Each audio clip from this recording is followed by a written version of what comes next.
Shalom saudara-saudaraku yang terkasih di dalam nama Tuhan Yesus Kristus. Bertemu lagi dengan saya Pendeta Valentinus Timotius Tepu, GBKP Kilometer 7 Medan. Firman Tuhan yang sampai kepada kita hari ini diambil dari Matius 6 ayat 27. Siapakah di antara kamu yang karena kekhawatirannya dapat menambahkan sehasta saja pada jalan hidupnya?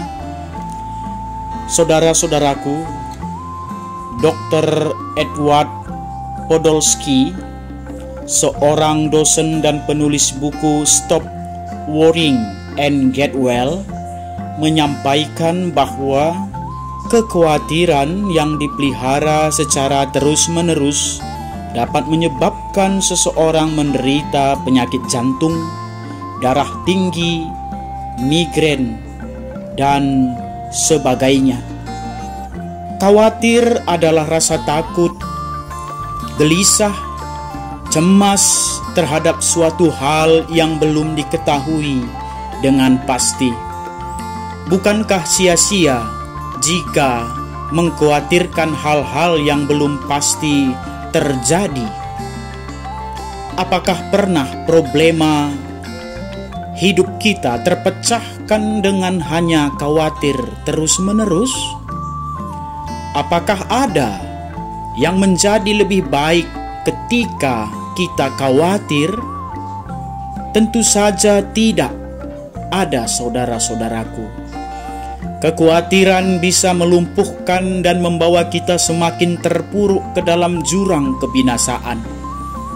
Amsal 12 ayat 25 berkata, kekhawatiran dalam hati membungkukkan orang, tetapi perkataan yang baik menggembirakan dia. Pada ayat 25, Tuhan Yesus melarang kita khawatir karena tidak ada gunanya dan tidak menyelesaikan masalah. Khawatir justru menunjukkan ketidakpercayaan kita akan kuasa dan kesetiaan Tuhan.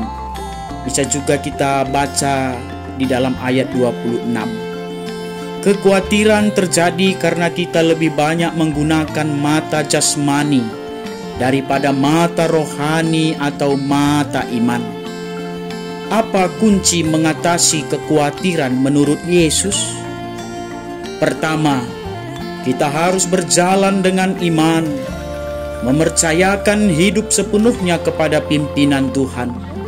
Karena melihat dengan mata jasmani, yakni bencana alam, terorisme, perekonomian yang terpuruk akibat pandemi, memunculkan kekhawatiran. Jika mata iman kita memandang kepada Tuhan yang Maha Kuasa, yang mengendalikan setiap peristiwa di dunia, dan berkeyakinan bahwa sangat peduli dengan hidup kita, jauh melampaui kepeduliannya atas ciptaan yang lain, maka iman kita dikuatkan. Kekhawatiran tidak akan muncul lagi. Kedua, begitu Anda mulai khawatir, segera berdoa dan menyerahkan semua kekhawatiran kepada Tuhan. Percayalah Tuhan Yesus akan mencukupkan apa yang Anda perlukan. Sama seperti Dia memelihara burung di langit dan mendandani bunga di ladang. Lepaskan beban khawatir kita kepada Yesus dan percayalah sepenuhnya kepadanya yang akan menunjukkan jalan keluar penyelesaian. Doa adalah kekuatan besar melawan kekhawatiran dan kecemasan. Saya teringat akan lagu Why Worry When You Can Pray? Mengapa khawatir ketika Anda bisa berdoa? Ketika dalam tekanan, doa adalah cara terbaik menghadapinya daripada mengeluh dan khawatir. Jadi saudara-saudaraku, mari di dalam menjalani kehidupan ini,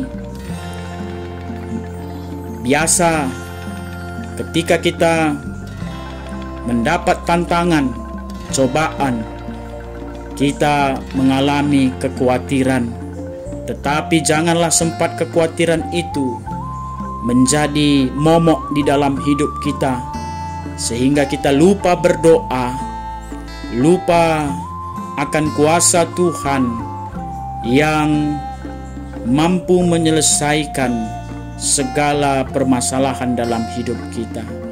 Lihatlah orang-orang yang mempercayakan segenap hidupnya kepada Tuhan, kekhawatiran itu akan hilang dan bisa menikmati hidup ini, bisa menikmati ciptaan Tuhan, bisa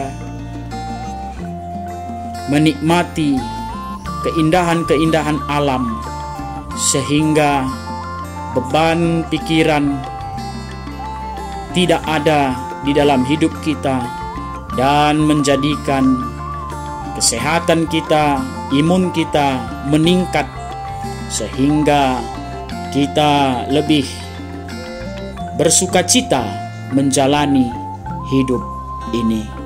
Selamat menjalani hidup bersama dengan Tuhan.